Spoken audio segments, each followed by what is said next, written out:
Hi,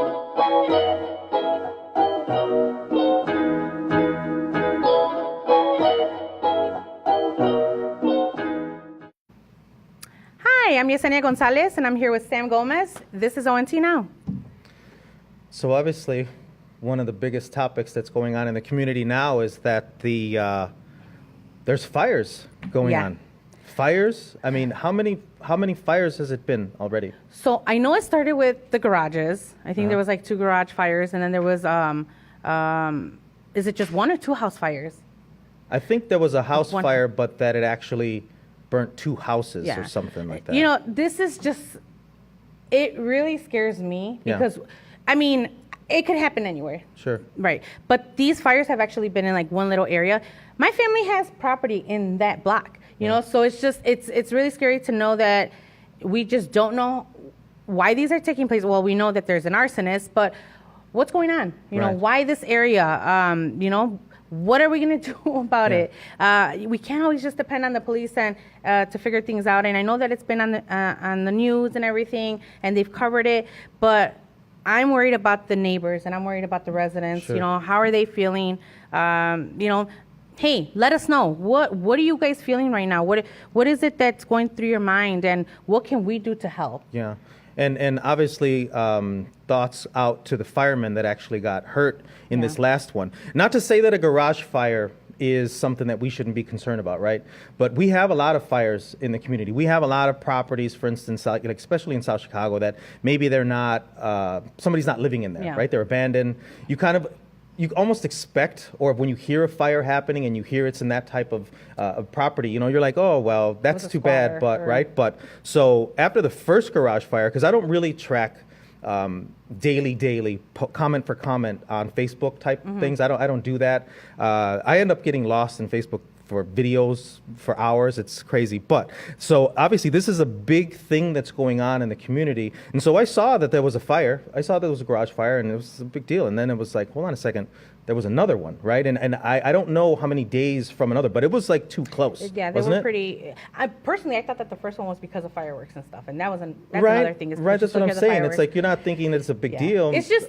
I mean, let's say, listen, any loss of property or damage where you're concerned about your life is a big deal. But I'm just saying in the sense of now all of a sudden it seems like we actually have a serial arsonist that either lives in the community or is for some reason targeting Hegewisch as a neighborhood, right? Because that's what it seems like now. It's just scary that that's what we have to deal with, what we have to worry about now. And then with the shootings going on, you know what I mean? Just, come on. There's a protest going on just north of us on 71st Street, and you know, another shooting situation. Yeah. So it's just scary these times right now. It's the summer, and it's hard. It's sad to say that the weather gets hotter. It's just more activity takes place. I don't know. I don't know what at this point what. Right. I mean, we just knew that there was something that we kind of had to talk about it because it's to the point now where, again, I don't know what's going on. Have you seen anything that somebody either posted or that they were talking about in particular? Well, I did see that because of surveillance cameras that the neighbors had, they were able to get some footage, but obviously, you know, they can't really talk about it. It's an open investigation. Sure. There was a suspect for some time. I don't know if that person is still a suspect, but either way, you know, in the meantime, some of the things that I would like to see is, you know, can we get, I don't know, a fireman to talk to us about what we do in these situations? Right. Give us some pointers on what kind of safety precautions we could take.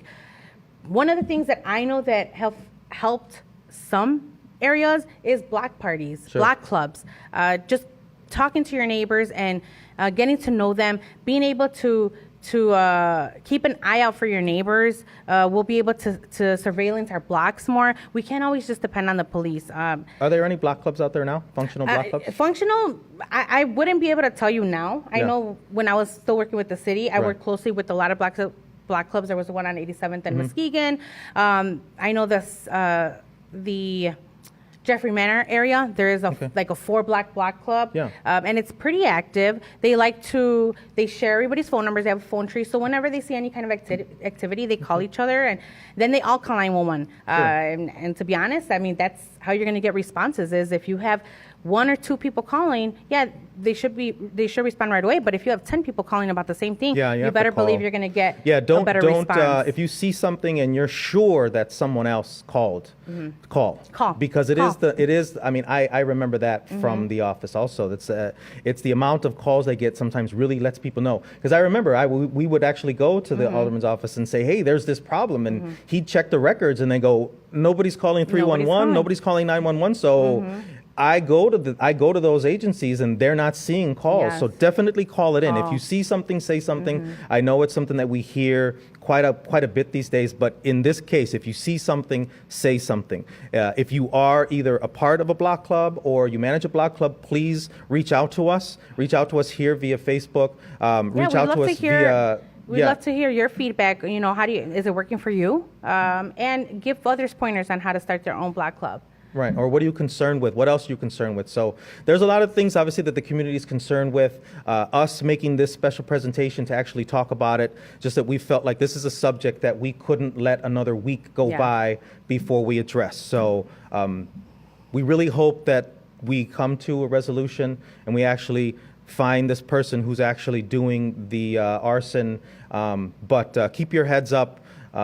Understand that everybody throughout the community is concerned for you. We don't see it as just a Hegewisch issue. This is obviously an issue that should be crossing all of the neighborhood borders. We should all be concerned about what's going on in Hegewisch today. And I can tell everybody who lives there that I personally am very concerned about what's going on there. And we want to make sure that we do whatever we can to find the person that's doing it and make sure that the community goes back to somewhat normalcy. But that's about all we were going to talk about for today. So let us know if there's anything we can do. If you want to just express your feelings or show your concerns or talk about what you're going through, you don't want to put it on a comment, feel free to message us.